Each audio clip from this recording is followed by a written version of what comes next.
around legislation, licensing, and working to develop some kind of model on how to bring in investment into the mining sector. Right. Kome, what would you say is the state of the mining sector in this country? Yeah, actually we are just positioned for takeoff. Being a country where we've not really fully exploited our mineral potential, then it means that as a country, we are just set for takeoff. That's my take. We are set for takeoff. Absolutely. Let's just get some perspective of this particular sector. If we could just have some data so that we get a feel of how things are going on. Now, the mining sector, of course, contributes a mere 0.9% to the gross domestic product within the country. Of course, they want to push this to around 10% in the near future. If you could just tell us, Mr. Vishal, do you feel like 0.9% is where we're supposed to be, considering that a lot of data is still being entered into, the mining cadastre? Yes, I think it's possible. If you look at it around the world, mining is what drives GDP growth, and this is what changes developing countries into developed countries. We have examples from Tanzania. 5 years ago, they made changes to their mining legislation and started new laws there, and that's driven up their growth in the mining sector, growth in GDP to 6%. Right. Okay, in 5 years. So we believe that in Kenya, we can reach 10% in the next 6-7 years, I do believe.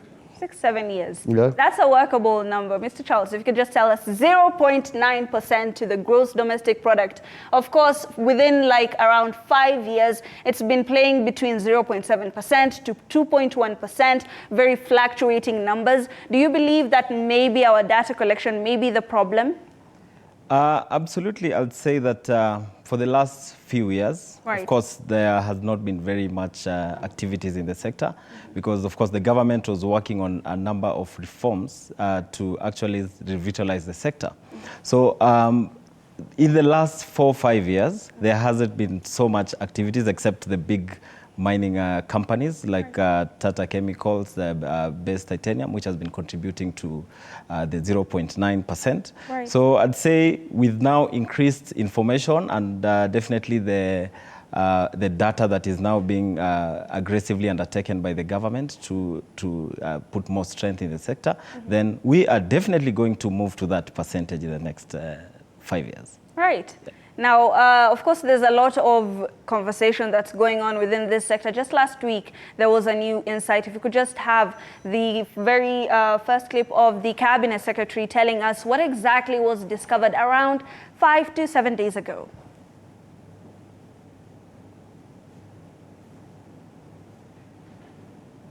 Right. Our country has adequate deposits of coltan. And for those of us who are not technical, coltan is a mineral which is responsible for your communication gadgets, the cameras you are using, the phones you are using, the laptops, and any other communication material.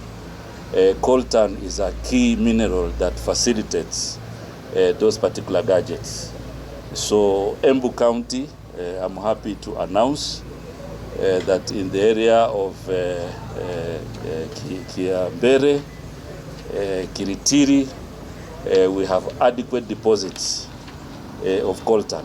And part of what we are doing here is that we will leave our teams behind to do ground truthing so that we can now begin to assess the economic value. We are extremely excited to know that Embu County has good deposits of coltan that is used for making communication gadgets like phones, among others. And we are extremely happy that we indeed do have potential as a county. And as Waziri has mentioned, that potential is in Bere South, specifically in Keretire area. And so we believe this is a good opportunity for us to exploit that resource and make sure it benefits the people of Embu County. Right, that was just about a week ago when a new mineral, made the headlines. Embu County is now a bit popular. Gentlemen, Mr. Vishal, if you could just tell us, what were your reactions when you heard of this news? This is exciting for Kenya. It's putting Kenya onto the global map, especially with these sort of critical minerals. We have to understand that critical minerals are existing in Kenya. They've been there from the beginning, and Kenya, through artisan mining and community mining, has found a lot of critical minerals over the decades, actually, in Kenya. And it's just a matter of now of creating the awareness internationally, investing in more exploration and geological surveys to try and identify what resources and reserves we actually have of these critical minerals, to enable us then to bring in the right investment geared towards each particular mineral. Right. And when it comes to you, Charles, if you could just tell us, now that we have coltan, you know, this is a very popular mineral when it comes to the production of phones and computers. It's made Congo as well very, very known in the global scale. Where do you think this will take us as a country? Yeah, quite an exciting time to be in this country at this time. Looking at the global demand for raw critical minerals, the rare earth, is at all-time high.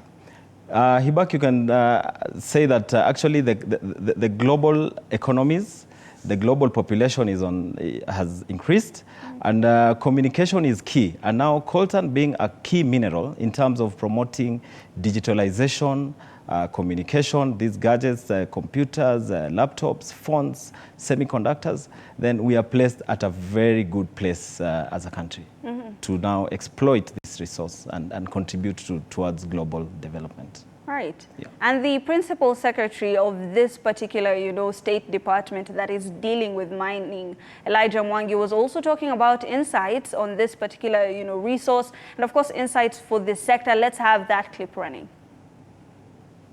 I've developed the mineral processing and value addition policy, which is supposed to guide on the beneficiation and mineral value addition